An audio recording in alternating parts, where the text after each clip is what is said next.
नमस्कार दोस्तों। तो मैं अभिषेक आपको कक्षा 11 गणित हर्षरूप शर्मा का आज एक नया चैप्टर 13 प्रश्नावली का सांख्यिकी स्टार्ट करूंगा।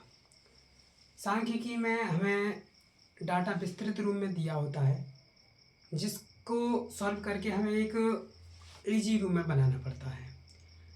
जैसे मान लो एक डाटा दिया है और हमें एक इस क्लास में बच्चे दिए हैं। किसी की हाइट 5 फुट है, किसी की 5 फुट 2 इंच है, किसी की 5 फुट 1 इंच है।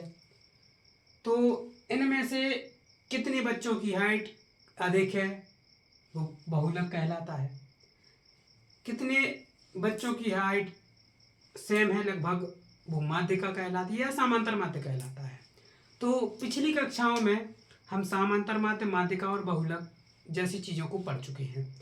इसमें हमें एक अलग से प्रकीर्णन की माप पढ़ना है। क्या पढ़ना है? प्रकीर्णन की माप।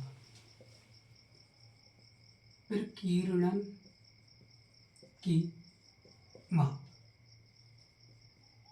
ये 4 प्रकार की होती है। नंबर 1 परिसर, नंबर 2 माध्य विचलन, नंबर 3 चतुर्थक विचलन,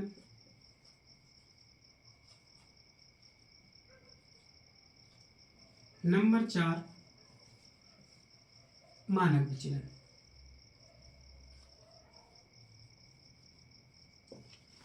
तो इनमें से मेन टॉपिक है हमारे माध्य विचलन और मानक विचलन। चतुर्थक विचलन को हम कक्षा 11 में नहीं पढ़ेंगे, ये हमारे आगे के सिलेबस में 12वीं के बाद के सिलेबस में मिलेगा। परिसर, परिसर क्या कहलाता है? परिसर का मतलब होता है रेंज, कि हमारा डाटा कहाँ से लेके कहाँ तक दिया है। हजारों की संख्या में दिया है, लाखों की संख्या में दिया है, करोड़ों की संख्या में दिया है। एक निम्न सबसे छोटी संख्या से सबसे बड़े संख्या तक का अंतर हमारा परिसर कहलाता है। जैसे हमें कोई एक डाटा दिया है जिसमें संख्या है 1, 5, 7, 11, 25, तो इसकी रेंज क्या होगी? 1 से लेके 25 तक इसकी क्या होगी? रेंज। मतलब अगर हमें इसका परिसर निकालना है, तो 25 में से 1 को घटा देंगे, मतलब इसकी रेंज कितनी है? 24 है। 1 से लेके 25 तक का हमें डाटा दिया है और इसका परिसर कितना है? 24 है।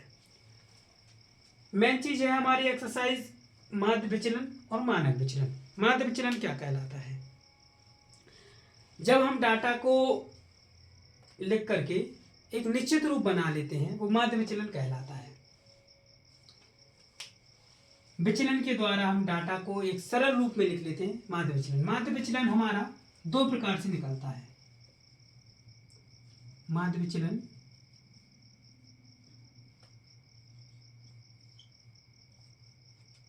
हमारा 2 प्रकार से निकलता है। एक समांतर माध्य के द्वारा,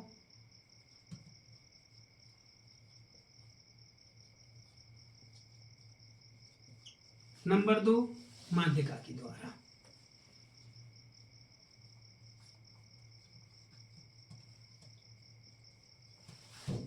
जैसे ये हमें एक डाटा दिया था, हमें इसमें समांतर माध्य निकालना है या फिर माध्यिका निकालना है, तो कैसे निकालेंगे? समांतर माध्य का फॉर्मूला होता है आपका, समांतर माध्य बराबर होता है, समांतर माध्य को x बार से प्रदर्शित करते हैं। इसका दूसरा नाम होता है औसत। आप सभी औसत निकालना जानते हो। माध्यिका को हम m से प्रदर्शित करते हैं। समांतर माध्य का फॉर्मूला होता है संख्याओं का योग। जितनी भी संख्याएं दी हैं, संख्याओं का योग बटे कुल संख्या। और हमें कितनी संख्या दी है? 1, 2, 3, 4, 5। इन सभी संख्याओं को जोड़कर हम इसमें 5 से भाग दे देंगे तो हमारा समांतर माध्य निकल आएगा। यही हमारा समांतर माध्य कह रहा था। अगर हमें इजी डाटा दिया है इस प्रकार से तो हम उसका समांतर माध्य निकाल सकते हैं। दूसरी चीज माध्यिका क्या कहलाती है? फिर माध्यिका हम दो प्रकार से निकालते हैं। यदि हमें संख्याएं सम दी हैं, सम का मतलब यहाँ हमें कोई संख्याएं 5 दी तो ये हमें विषम संख्याएं दी हैं। विषम संख्याओं के लिए फॉर्मूला अलग होता है, सम संख्याओं के लिए फॉर्मूला अलग होता है। माध्यिका में विषम संख्या का फॉर्मूला क्या होता है? विषम संख्या के लिए n+1/2 मापन, ये होती है माध्यिका। विषम संख्या के लिए माध्यिका क्या होती है? n+1/2 मापन। मतलब n मतलब 5 संख्याएं दी हैं हमें, 5 संख्या में हमें एक जोड़ेंगे 5 और 1 6, 6/2 मतलब तीसरा पद हमारा माध्यिका होगा। अब ये तीसरा पद माध्यिका कब होगा? अगर डाटा हमें इस प्रकार से आरोही क्रम में दिया है या अवरोही क्रम में दिया है तो तीसरा पद हमारा माध्यिका होगा। अगर डाटा अवरोही क्रम या आरोही क्रम में नहीं दिया है तो पहले हम उसको अवरोही क्रम या आरोही क्रम किसी एक क्रम में डाटा को लाएंगे, फिर उसके बाद हम ये फॉर्मूला लगाएंगे। विषम संख्या होगी तो विषम संख्या के लिए n+1/2 पद, जितनी भी संख्याएं हैं 5 संख्याएं हैं, 5 संख्याओं में एक को जोड़ेंगे 6, 6/2, तीसरा पद हमारा माध्यिका होगा। विषम संख्याओं के लिए ये फॉर्मूला हो गया। फिर सम संख्या के लिए क्या होता है? सम संख्या के लिए फॉर्मूला होता है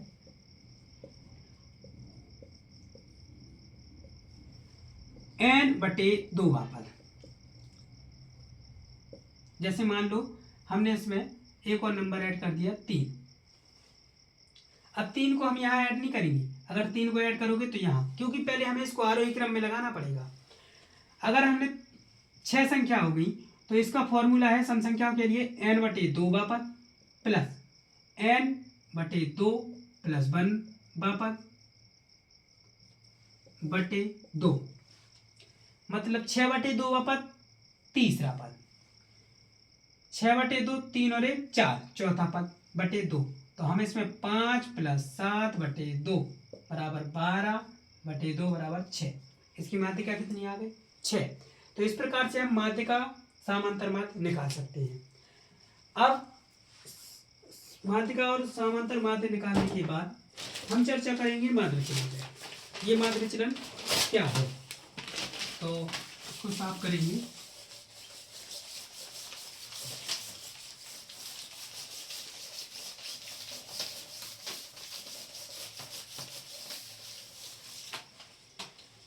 आइए आज समझते अपन माध्य विचलन। तो सबसे पहले माध्य विचलन का फॉर्मूला देखते हैं क्या होता है। माध्य विचलन का फॉर्मूला होता है sigma x minus x bar mode of x minus x bar upon n। n क्या है? संख्याएं, जितनी भी संख्याएं हमें दी हैं वो। x बार क्या है? समांतर माध्य। ये समांतर माध्य के सापेक्ष माध्य विचलन है। अगर हमें समांतर माध्य के द्वारा निकालने के लिए माध्य विचलन, अगर हमें माध्यिका के सापेक्ष माध्य विचलन निकालना है sigma x minus m upon n, ये माध्यिका के द्वारा, ये समांतर माध्य के द्वारा। अब हम ये कैसे निकालेंगे? इसको निकालने के लिए हम सबसे पहले एक उदाहरण से समझते हैं। जैसे हमें एक उदाहरण दिया है, 5 विद्यार्थियों के निम्नलिखित अंक दिए गए हैं। 5 विद्यार्थियों के अंक दिए गए हैं। एक के अंक दिए 60, 70, 75, 80, 85। ये एक हमें डाटा दिया है, ये विद्यार्थियों के अंक दिए गए हैं। हमें इसका माध्य विचलन निकालना है। क्या निकालना है? माध्य विचलन निकालना है। तो माध्य विचलन निकालने के लिए सबसे पहले तो हम किसके द्वारा, सवाल में खुद लिखा है समांतर माध्य से माध्य विचलन निकालिए। हमें समांतर माध्य के द्वारा ये वाला फॉर्मूला लगा के माध्य विचलन निकालना है। माध्यिका के द्वारा लिखा होता तो हम इस फॉर्मूले से, तो अब इसके द्वारा निकालना है तो सबसे पहले तो हम इसको निकालेंगे x बार समांतर माध्य, समांतर माध्य। समांतर माध्य का फॉर्मूला क्या होता है? संख्याओं का योगफल बटे संख्याओं की संख्या। संख्याओं का योगफल करेंगे 60 + 70 + 75 प्लस 80 प्लस 85। हमारे पास कितनी संख्याएं हैं? 1 2 3 4 5, 5 संख्याएं हैं। 5 ये अभी समांतर माध्य निकल रहा है, केवल जोड़ेंगे 5 5 10 की सुन हासिल है 1 1 6 और 1 7 7 7 14 21 21 और 8 29 और 8 37 370/5। 5 से भाग देंगे, 5 7 35, बचे 2, 5 6 को 20। ये हमारा 74 समांतर माध्य आ गया। तो हमारे x बार का मान क्या आ गया है? 74 आ गया है। तो अब इसके बाद हम एक टेबल बनाएंगे और टेबल में हम दो चीजें लिखेंगे। एक तो इनके प्राप्तांक लिखेंगे, दूसरा लिखेंगे हम विचलन। ये विचलन क्या है? यही है विचलन आपका x माइनस एक्स बार। ये आपका विचलन है। हमें प्राप्तांक कितने थे? 60, लिख लो टेबल में, 70 75 80 85। इस प्रकार से हमें प्राप्तांक पता था। विचलन कैसे निकालेंगे हम? x माइनस एक्स बार से निकाल लेंगे। तो हमें दिया है 60 माइनस 74, कितना आ जाएगा? 60 में से 74 नहीं जाएगा, लेकिन 74 में से 60 जाएगा, बचेगा 14। मोट लगा है, माइनस का है तो प्लस का हो जाएगा। इसके बाद 70 माइनस 74 बराबर 4। जितनी भी माइनस की संख्याएं हैं मोट के द्वारा प्लस बन जा रहे हैं, ठीक है। 75 माइनस 74 बराबर 1। 80 माइनस 74, ये मोड लगा है, बराबर 6।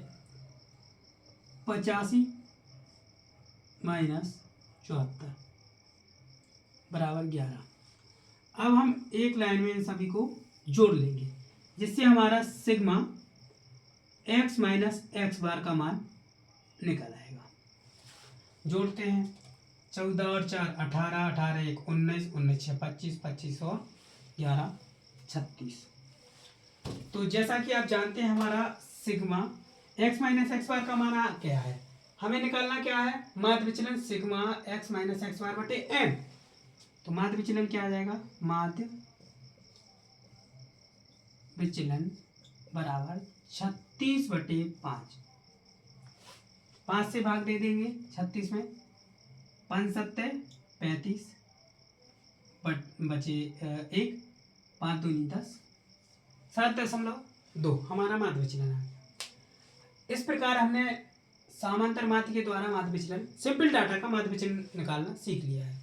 अब सीखेंगे हम माध्यिका के द्वारा माध्य विचलन। तो आइए एक दूसरा एग्जाम्पल लेते हैं और हम निकालते हैं माध्यिका के द्वारा माध्य विचलन।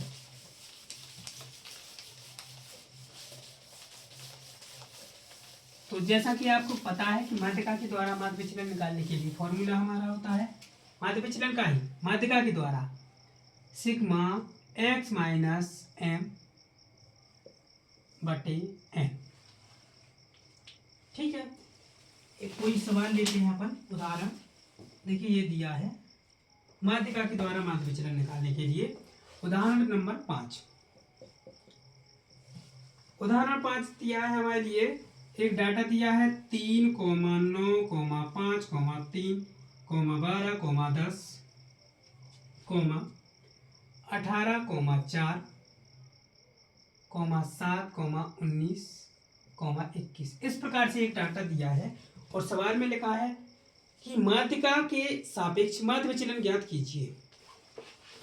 इस डाटा को सबसे पहले हमने बताया था कि अगर ये आरोही या अवरोही क्रम में नहीं दिया है तो सबसे हम पहले इसे क्रम में लगाएंगे। मान लो हम आरोही क्रम में लगा रहे हैं, आरोही क्रम।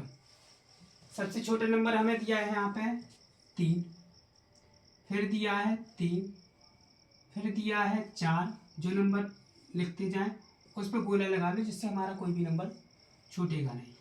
फिर दिया है हमें 5, फिर दिया है हमें 7, फिर दिया है हमें 9, फिर फिर दिया है हमें 10, फिर दिया है हमें 12, अरे यार, फिर दिया है 18, उसके बाद दिया है हमें 19 और फिर दिया है हमें 21। ठीक है, मतलब ये सारे के सारे नंबर हमने लिख लिए। काउंट कर लो, 1 2 3 4 5 6 7 8 9, 1 2 3 4 5 6 7 8 9 10 11। ठीक है, इस प्रकार से हमें 11 नंबर दिए हैं। हमें इसमें निकालनी है माध्यिका। हमने बताया था कि विषम संख्या के लिए सूत्र होता है n+1/2 बापत। माध्यिका का क्या सूत्र होता है? माध्यिका हम डायरेक्ट बता दे रहे हैं बेटा, n की संख्या दी हमें 11, 11 और 1 12/2 बापत मतलब 6 बापत। यहाँ से 1 2 3 4 5 6, हमारी माध्यिका आ गई 9। अब जब हमें माध्यिका आ गई है, ये डाटा दिया है और ये दिया है, तो हम आराम से विचलन निकाल सकते हैं, कोई दिक्कत नहीं है। सबसे पहले हम डाटा लिख लेंगे। डाटा काफ़ी ज़्यादा है। सबसे पहले आ गया हमारा, जो भी ऊपर लिखा होगा, डाटा क्या दिया था यही पता नहीं है। 3 3 4 5 7 9 11 10 12 18 19 21, इस प्रकार से हमें डाटा लिखा है। ठीक है, और आपके लिए माध्यिका वो निकालना है विचलन। क्या निकालना है? विचलन। विचलन का मतलब x - m मोड ऑफ। आपको पता है जब हम 3 - 9 करेंगे, निकल आया 6, 3 - 9 करेंगे 6, 4 - 9 करेंगे, 4 में से 9 गए 5, 5 - 9 करेंगे, 9 में से 5 गया 4। इसके बाद दिया है 7 - 9 2, 9 - 9 0, 10 - 9 1, 12 - 9 2 नहीं 3, 18 - 9 9, 19 - 9 10 और आपका 21 - 9 मतलब 12। ये डाटा दिया है। अब हमें सिग्मा क्या निकालना है? x - m निकालना है। जोड़ दो, 6 6 दूनी 12, 12 5 17, 17 4 21, 22 23, 24 3 27, 9 36, 10 46 और 12 58। 58 आ गया हमारा x - m का मान। माध्य विचलन निकालना है इसके बाद। माध्य विचलन, माध्य विचलन निकालने के लिए हम क्या करेंगे? 58/n की n का मान कितना दिया था? 11, 11 पन्ना 55, बचे 3, दशमलव लगाएं, 11 दूनी 22, बचे 8, 11 77। इस प्रकार से आपका मान निकल आएगा। तो ये हमारा माध्यिका के सापेक्ष माध्य विचलन सिंपल डाटा का निकल आया है। इस प्रकार से हम आगे निकाल सकते हैं। तो कल हम पहली एक्सरसाइज की कुछ सवाल करके देखेंगे।